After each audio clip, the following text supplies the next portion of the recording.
নবীজি সাহাবায়ে কেরামদের সামনে ঘটনা বলেন আর কাঁদতেছেন। সাহাবায়ে কেরামরাও কান্নার আওয়াজ।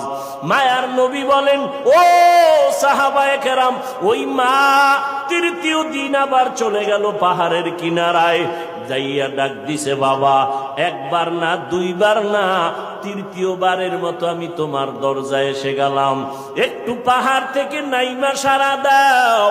আজও সন্তান নামাজে দাঁড়ানো, আল্লাহর মহব্বতে আর মায়ের ডাকে সারা দেয় না। 2 দিন মা কষ্ট পাইয়া কিছু বলে নাই, চলে গেছে। আজকে কষ্ট পাইয়া আর নিজের কন্ট্রোল করতে পারে না, আসমানের দিকে তাকাইয়া একটা কথা বলিয়েই ফেলছে। আসমানের দিকে তাকাইয়া বলে, ও আসমানের মালিক,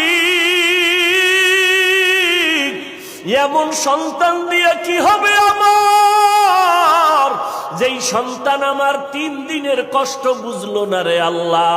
আমার মনটারে মানাইতে পারি না, ওর তো একদিন মরণ হবে।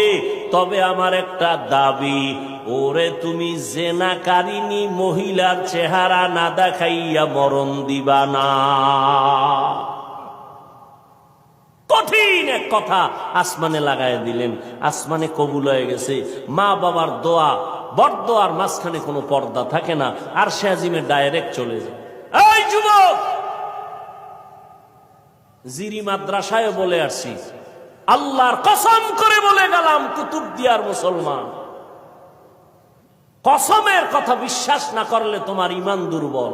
আল্লাহর কসম, ওয়াল্লাহি বিল্লাহি তাল্লাহি, 3 বার কসম করে বলে গেলাম। বিশেষ করে যুবকদেরকে বলছি, মরার আগে যদি পঙ্গু হইয়া বিছানায় কষ্ট পাইয়া মরতে চাও, তাহলে মার সাথে বাবার সাথে বেয়াদবি কর, শিক্ষকের সাথে বেয়াদবি কর, মুরব্বীদের সাথে বেয়াদবি কর।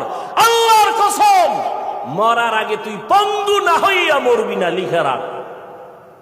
আমার কথাটাকে যদি অবিশ্বাস করো, তোমার ঈমান চলে যাবে, কারণ আমি 3 বার কসম খেয়ে বলে গেছি।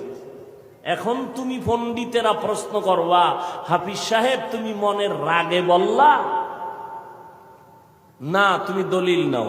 ক্বালান নবিয়্যু সাল্লাল্লাহু আলাইহি ওয়া আলিহি ওয়া সাল্লাম, ইসনানি ওয়াজ্জিলুহুমাল্লাহু ফিদ দুনিয়া আল বাগয়ু ওয়া উকুকুল ওয়ালিদাইন, আও কামা ক্বালান নবিয়্যু আলাইহি সালাতু ওয়াস সালাম। আল্লাহর নবী বলেন, 2টা অন্যায় দুনিয়াতে এমন আছে, যেই 2টা অপরাধ করলে মরার আগে জমিনে শাস্তি হবে। কয়টা অন্যায়? কি আপনাদের খারাপ লাগতেছে? মোনাজাত দিয়ে দিব।